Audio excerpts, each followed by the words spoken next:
говорихме за това какво беше усещането едно време и се сетих, нали сега ще гостува Франко Неро. Да.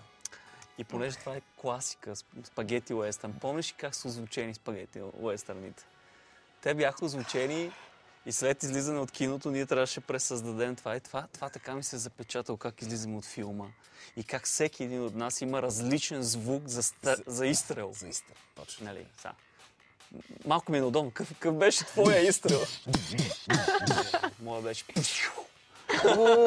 Твоя оцелва нещо. Има и Тук рикошет. е момента да ви кажа, че мъжката и женската представа за Франко Неро съвсем различно. Така, Вие си а мислите за женската каква изстрели, е? жените си мислят за сини очи. За погледа. Сини ли са му очите? Да, може би сини. Той е секс символ. Това са очите, това са очите в киното. Спагети, уестърните. Това беше, между другото, те много играеха с изражение. Репликите не им бяха много важни. Играеха с изражение. И той го имаше това. Извинявай, аз продължих да си мисля за очите. Ти си имаш един Франко Неро. Да. Това иззвучване, те разчитаха на иззвучване, наистина, тогава.